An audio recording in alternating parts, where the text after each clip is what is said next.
On today's episode of Locked on NHL, now that the Hurricanes have broken the curse, they can win 4 in a row, right?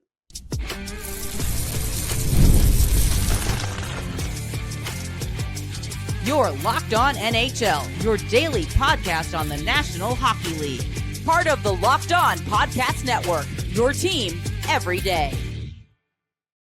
Hi, welcome into another episode of Locked on NHL, your daily podcast on Gary Bettman and the National Hockey League.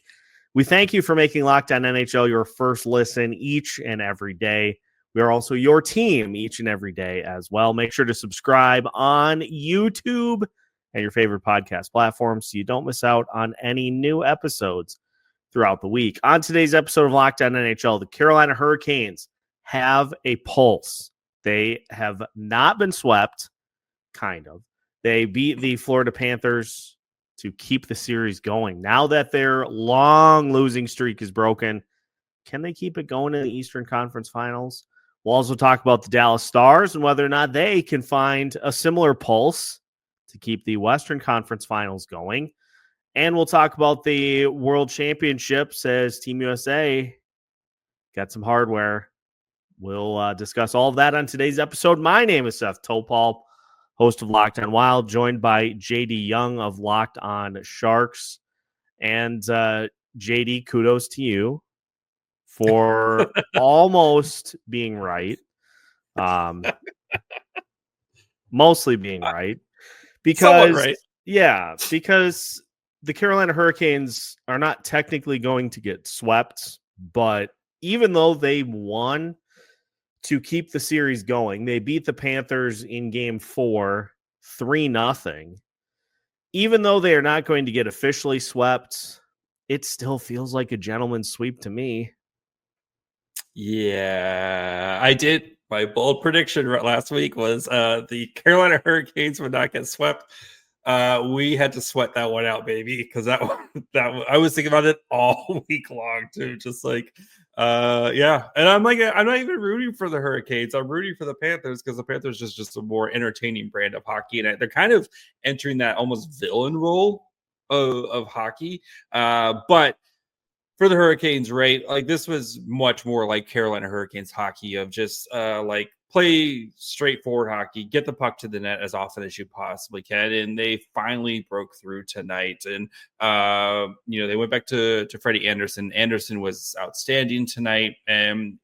But even at the end, it still felt like the Panthers are going to tie this. Like, that's how I felt watching this whole game in the third period. I'm just like, the Panthers are going to tie this at some point. The Panthers are going to tie this, and they just weren't able to solve Anderson tonight. So, going back to Game 5, I would be shocked if it goes back to Florida for Game 6, but you never know. I mean, we did literally see this Panthers team have a 3-0 lead last year in the Stanley Cup Final, and then that went to Game 7 as well. So this team does sometimes like to live on the edge here, but I don't see this Hurricanes team being able to rip off 4 straight wins, especially against this Panthers team. Do you? No, because there are a few things that kind of come into play when you get to this level of the playoffs. Number one, it's just hard to beat a team 4 straight times. Like, it's really hard. As the Panthers just proved. Yeah, it's really hard when you get to this level of play to beat a team 4 times. I don't think it would have mattered if it was any of the teams that were alive in the previous rounds. I don't think you pencil in Florida to have beaten anybody in 4. If it's Washington, I think they are able to. I think even the team that loses the series is able to at least find the formula to win one game. And you have this really interesting dynamic in Carolina pulling, and I know it was to try to kind of galvanize the team, but a goalie change in Game 3 felt like a panic move for sure. Like, it felt like a huge, we are in full desperation down 2-0. And I don't think the goalie play has been as much of an issue as it just has the overall roster just not being able to get anything done against this Florida Panthers team. Like, this Hurricanes roster has been pushed up and down the ice all series. And it's a Florida team that imposed their will through those first 3 games. And now Carolina finally having a little bit of a pushback because there was nowhere else for them to go, like with their backs against the wall. And I think Florida understands, okay, we knew that was coming. Now here's our counterpunch. And I just, if you match these teams up at the beginning of the season, even with all of the trades that happened, the Hurricanes getting Mikko Rantanen and then trading him for Logan Stankoven, I think even if you match these teams up at the beginning of the season, you still take Florida as the winner in this series, just because they've got more of the star power. They've got more of the heavy firepower at the top of the lineup. We talked about it before the series even started. Carolina is a very, very good team. They don't have like that one. They don't have that 1 or 2 guys that can kind of step into the limelight and match what the Panthers have. Like, you can go Matthew Tkachuk, you can go Sam Bennett, you can go Sam Reinhart, you can go Sergei Bobrovsky. Like, it's a bunch of really good players on the Carolina team, but there's nobody that like commands airtime, and that means something at this level.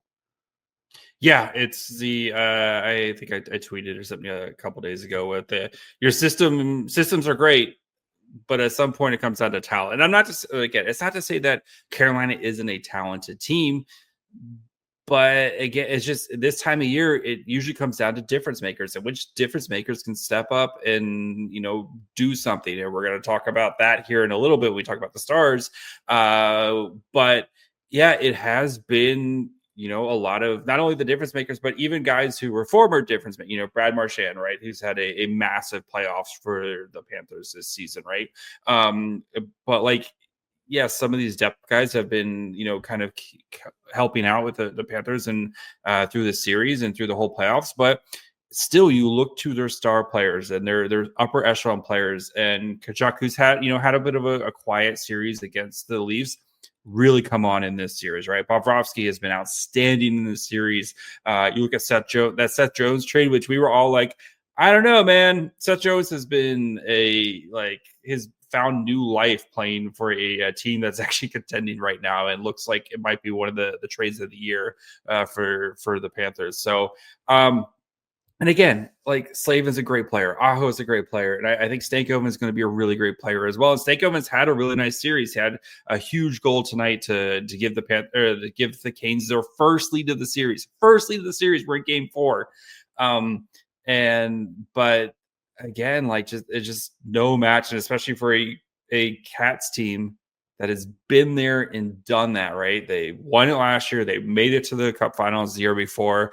It's actually surprising how much gas they still have left in the tank for how much hockey that this team has played. And I know it's a different team than what we saw even from a couple years ago.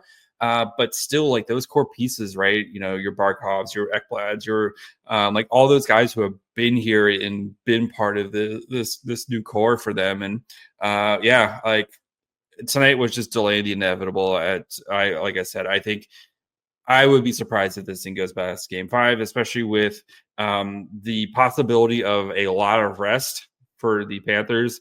They got to be circling this game 5 and just saying, let's get this thing done. Don't give them any more life. We learned from last year, right? We had a 3-0 lead that went to game 7 in the Stanley Cup Finals. Let's end this thing in game 5, get some rest, get our guys healthy, and get ready to take on either the Oilers or the Stars. And as far as the big number that the Hurricanes were able to erase, the 0 for their last 15 in conference final games, like, that is a nightmare. That's a lot, man. Like, you go back even, so they won the Stanley Cup in 2005, 2006. They did not make the playoffs the next 2 seasons. In 08, 09, they got swept by the Penguins in the conference finals. Those were very good Penguins teams, to be fair. Like, yes. But then, like, you fast forward, and the Hurricanes did not make the playoffs again until 2018, 2019. So 10-year gap.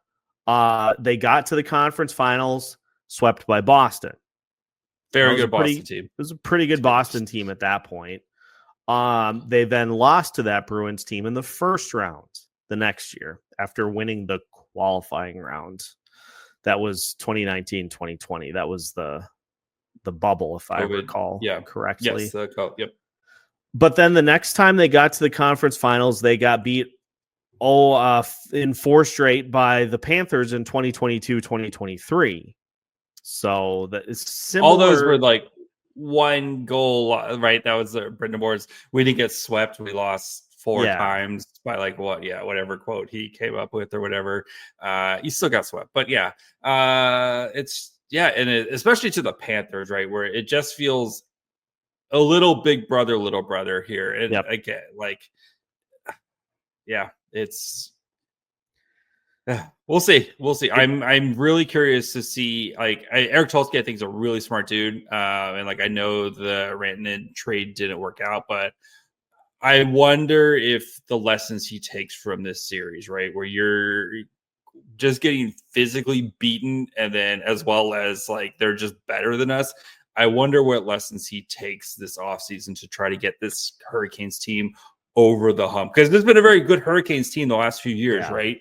But at some point, like you got to do the thing, and they just haven't been able to do the thing.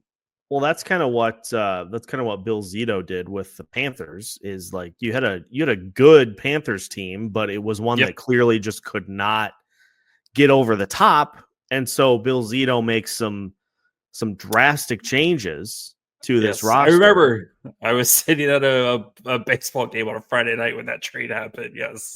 Worked out pretty well for him. Yeah. But that's what you have to do. Like you may really like the roster that you have as a GM, but if you see signs that it's not capable of getting to that next level, like you have to do whatever it takes to get there. And you wonder, too, if it's the system that is not flexible at all. And you hear about Rantanen coming in and trying to play hockey one way. And they're like, sorry, that's not how we do things here. And, you wonder if there needs to be some sort of, right. You got to coach the players you have. And you wonder if, there has to be some tweaks. Because, again, if not, you're just going to be this team that gets to the second round, and then that's basically your ceiling. So can't have that. Nope. What you should, I suppose, strive for if you are the Carolina Hurricanes is finding a mobile defenseman that can help you on the back end, similar to Cam Fowler. Cam Fowler, baby, swish. Would certainly help, but I think there are bigger issues than that as well. We're going to take a look at the Western Conference Finals coming up. The Dallas Stars find themselves in a similar predicament to where the Carolina Hurricanes are at, albeit they are only down at this point 2-1. We'll take a look at the rest of the series, including tonight's game, and see if Dallas has a puncher's chance or if Edmonton's going to knock them out. That's on the way as we continue today's episode of Locked On NHL after this. Today's episode of Locked On NHL is brought to you by Wonderful Pistachios. Are you looking for a snack that's both delicious and nutritious? You can crack into a good source of protein with Wonderful Pistachios. You could do like me and just fill up a Tupperware container and keep it on your coffee table at all times. So anytime you sit on the couch to watch a rerun of The Office or to watch your favorite sports team in action, you can get a handful or two of a very delicious and nutritious snack and not feel guilty about doing the snacking. Wonderful Pistachios are one of the highest protein nuts. Each 1 ounce serving has 6 grams of protein, giving you over 10% of your daily value. Plus, they are packed with fiber and better for you unsaturated fats to help keep you feeling fuller longer. So get snacking and get cracking with the snack that packs a protein punch. Visit wonderfulpistachios.com to learn more. Welcome back to today's episode of Locked On NHL. Once again, we thank you for making Locked On NHL your first listen each and every day. We are your team each and every day as well. And from the East, we head to the West, the Western Conference Finals. JD, the Edmonton Oilers now have a 2-1 lead in the series after the Dallas Stars got the win in game 1.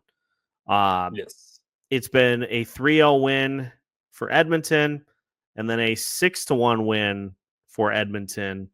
And it feels like, it feels like the Stars feels like are moving much higher than like a 2-1. Yes. Yeah. It feels like the Stars are moving in the wrong direction. Getting outscored 9-1 in the last 2 games, not great. But it feels like a Dallas team that just they don't really have an answer. And think about this.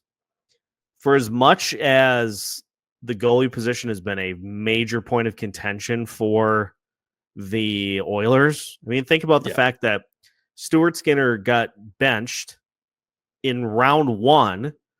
He got benched, is now back in, and is absolutely stifling this Stars roster. It's looking a little dicey for the Stars, which is crazy considering that they looked pretty good. It took them, till the power plays started piling up in game 1, but they handled their business in game 1, and now all of a sudden it's like Stuart Skinner just said, "All right, I'm good. We're just not going to give you any goals the rest of the series."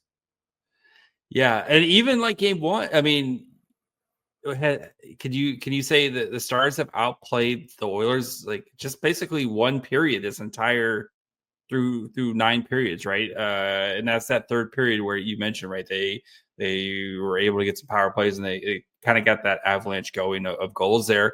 But even the first 40 minutes, like Edmonton was doing whatever they wanted in that.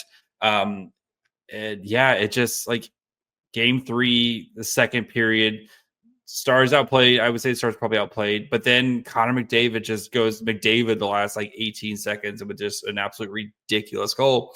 And yeah, I think the scoring has dried up for Dallas, and you are seeing, you're seeing these special players from the Oilers like Connor McDavid kind of impose their will here. And yeah, even though it's a 2-1 series lead, it feels much steeper for the Stars. Like, and maybe they come out and they win game 4, right? And maybe you start getting contributions from Rantanen, his scoring has really dried up this series.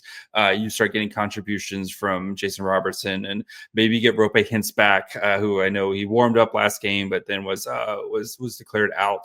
Maybe you get him back, but it feels like they don't have any answers right now. And Edmonton's been getting answers from a lot of people this entire playoffs, and it hasn't had to be McDavid and Draisaitl doing everything. But when you need McDavid or Draisaitl to do something, they're more than capable to, as we saw in the last game. So yeah, I'm not a lot of hope left for me with the Stars, because yeah, I just don't know how you beat Stuart Skinner. As weird as it says, can you beat Stuart Skinner 3 out of the next, whatever games that are left here? I guess 3 out of the next 4 games. And then can you contain McDavid and Draisaitl that same amount of time? Let me hit you with a couple of numbers here. So let's look at 3. 45, 78, 24. Let's look at 3 pretty key pieces for this Dallas Stars from a goal scoring perspective. Wyatt Johnston. It's pretty good. Matt Duchene. He's been pretty important for them. Jason Robertson.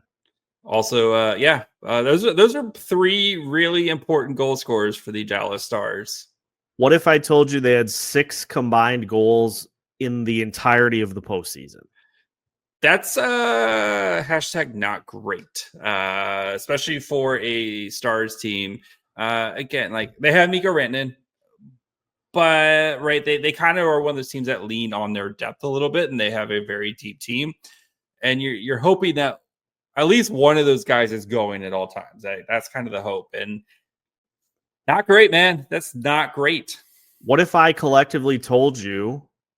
And again, this very arbitrary stat. Like I don't like to use it a ton, but I think just in looking at these numbers, it's pretty eye-opening. What if I told you those 3 players are a combined minus 35 in the postseason. I would say I don't like plus minus, but that's a shocking number for what they played 20, not even 20 playoff games so far. Yeah. So let's think about this then. So they've scored 6 combined, which means that they have been on the ice for 41 goals against. Math roughly checks out. If they've scored 6 total, roughly checks out. Roughly checks out. I mean, I don't know how many are on the power play, which also would negate any pluses there too. But yeah, that's not great when you're getting outscored that much, right? Mm-hmm. And those players are big pieces of your lineup there, and you are not getting production from them. That's probably why I would go on. I'm going to go bold claim. That's probably why the Stars are not winning the series right now, because they can't score goals at the moment. So yeah. Well, and I don't know if you follow the gamer score. I'm sure you do, because I've seen you retweet them before. Those gamer scorecards. Yes. They do great work over there. Yes. Cody Ceci was a black hole in Game 3 for the Stars, and I saw somebody shocked to hear that. I saw somebody quote tweet that and say, this is problematic considering that Jim Nill brought Cody Ceci in to play top 4 minutes defensively for the Stars team. Like, let's not hide from the fact that the defense just has not, like, it's not good. Yeah, who could have seen that coming? Not the Edmonton Oilers, who had Cody Ceci on their team last year. Not me, who had to watch Cody Ceci for half a season. Who could have seen that coming? Like Cody Ceci is perfectly fine if he's as your third pairing defenseman, but he gets elevated in these roles sometimes, and it's just some of the decision making, especially in front of the net, leaves you wanting. We'll just say nicely. So leaves you wanting and wondering and wishing for many other things other than Cody Ceci playing, other than what you're getting.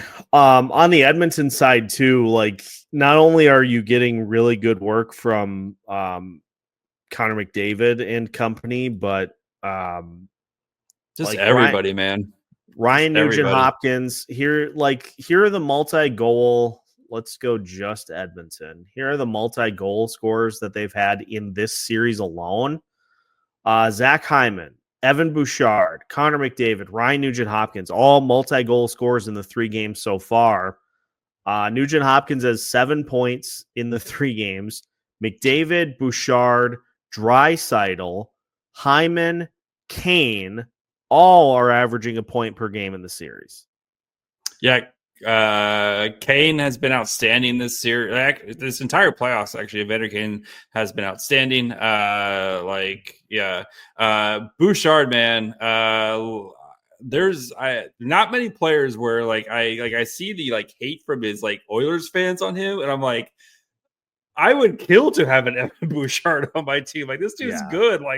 That contract is going to be hotly contested when whatever extension he gets, which is going to be well over $10 million a season. That is going to be a really fun contract for Oilers fans. But yeah, man, he's been great. I think he's already one of the top active defensemen in playoff points. And he's basically a point per game player as a defenseman. Dude, when the playoffs come, he is just finds another gear for them. So he's going to get a lot of money this offseason. And I'm sure Oilers fans are going to really I'm sure it'll go over very well no matter what the Oilers do this playoffs. So we'll see how things go tonight. There, like we've said many times. Do you think do the Stars make a series out of this, or is this going to be 3-1? Nope. It'll be 3-1. And there's a huge difference between 2-2 and 3-1. Big difference. I believe the math says one number. They both equal 4, Seth. Gosh. I believe the math says over at 3-1. Yes. We'll see. Maybe Dallas gets up off the mat They have no choice. They have to find a way to respond. This is also kind of the Pete DeBoer thing, is you get to a certain point and the magic just kind of runs out. Yeah. So also That's got fair. that man going has on. a lot of magic. Spent a lot of magic. Yes. A lot Anyway. of witches. Of witches. Speaking of a lot of witches, Team USA won the gold medal in the World Championships. Are we surprised by where Canada finished? We'll talk about that as we finish today's episode of Locked On NHL after this.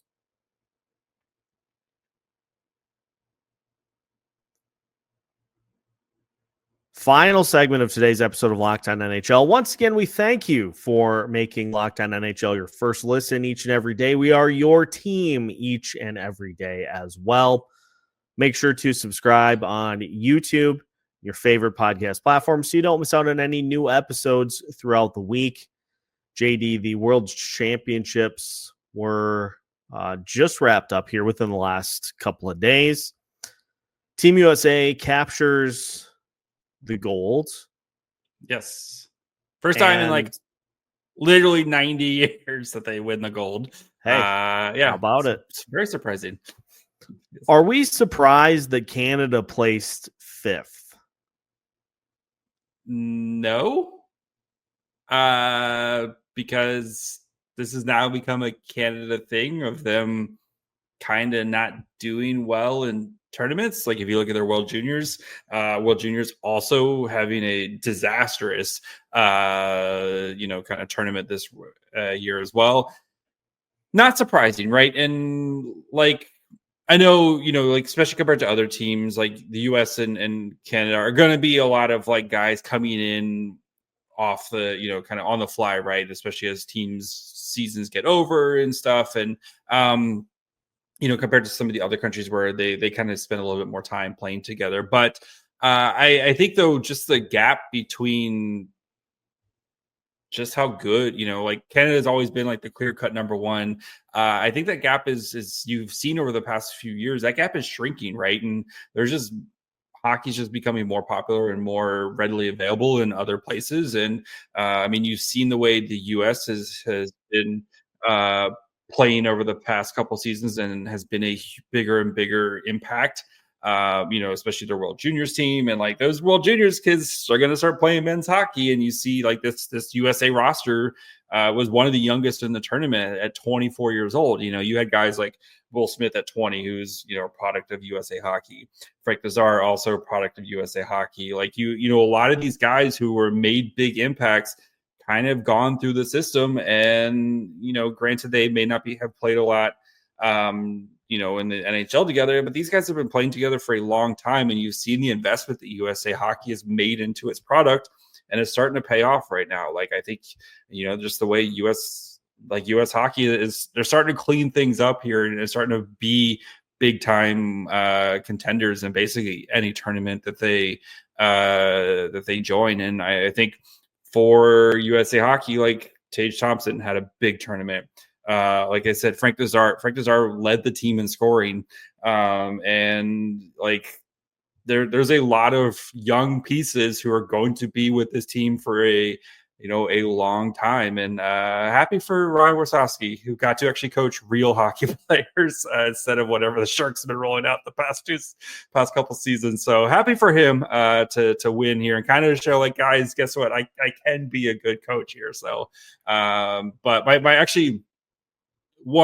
my favorite thing though was seeing the Gaudreau, and like how U.S. Hockey has really embraced Johnny Gaudreau's memory, right? And there's always a locker with his jersey in there, like no matter what. They had like the beanie that they'd give to the Gaudreau beanie that he always would kind of wear to the games and stuff, and like kind of giving that as like one of the players of the game type of awards. And even like with the trophy, like they had the Gaudreau jersey around the trophy, and I'm really it's great to see how his legacy. And that was the last game he played, was playing in World Championships last year. That was his last professional game. I guess it's professional. Anyway, that was his last hockey game really before he passed away last summer. So just a really nice touch to kind of keep him part of it, keep his his dad's been a big part of like going around and stuff, but just a bunch of different camps and everything like that. But just it's keeping him and his memory alive and part of this team that's going to, forever kind of be, I think just keeping Gaudreau around it's great to see. I think an area in which Team USA, at least in this national competition, has really started to close the gap is the goaltending. I think that used to always be just Canada's just going to throw these goalies that you can't crack. And now that Team USA has been able to say, okay, now we can match that. Like obviously with the Four Nations, you had Connor Hellebuck in net for the Team USA. Hard to beat, one of the better goalies. Now, to Canada's credit, they did, but they did. You look in the World Championships. Jeremy Swayman is a pretty darn good goalie, and it's only because Ottinger is currently playing right now. And like you have a lot of great goaltending coming out again. Sorry, go ahead. Well, and that's always the great equalizers. If you have a good goalie, you can shut down the best players that there are. And even having Connor Hellebuck out, having Jake Ottinger out, you still can go to Jeremy Swayman and say, hey, we want you to be the guy. Yeah. And then his backup in this tournament was Joey Decord, who is maybe not on that same tier as like the Swaymans and the Ottingers and all that. He's still good himself. So there are a ton of options, and this area where it just seemed like Canada had a mountain between what they had and what Team USA had. Seems like the US has finally started to really narrow that gap. In addition to just the firepower that they bring also, with the lineup too. Wait till Jacob Fowler, buddy. He's the Canadians prospect. He's played for Boston College the past couple of seasons, but like he's gonna like turn pro. I think he turned pro now. That dude could play too, man. Like it's not like this is going to end anytime soon. Like the U.S. is going to continue to pump out good hockey players, and they're just going to continue to get better. And like it's in U.S. hockey's in good hands here, and very excited for the Olympics. Like very excited for the Olympics. Like as weird as the kind of is U.S. the favorite? I mean, we have plenty of time to discuss this, but you wonder if U.S. is going to be the favorite heading into this. If it's literally like best on best, U.S. hockey might be the favorite heading into this bad boy. But I mean, you'd have to assume, like, just based off of how the last bit of international competition has gone, you'd have to assume that they are going to be favored in this, but depends on Cam Fowler's availability. We'll see. one injury here and there is enough to kind of even things out too. Yep. So it's gonna be fun. Fun. Time will tell. I'm really excited for this next round of the World Junior Championships here in Mini. Yes. Because then I'll get my eyes on things a little bit, and it's always fun just to kind of mix in like how we view things here in the States compared to how other nations do, and when it's their thing compared to here in the United States, where it's like it's one of many things here. Yes. So no, Minnesota's gonna be a great host. I'm really excited about it. World Juniors, and it's gonna be fun there. So it will be. Well, that is our show here for today. Appreciate everybody tuning in as you do each and every day of the week.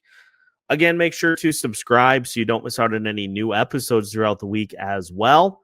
We've got new episodes for you every Monday through Friday as part of the Locked On Podcast Network.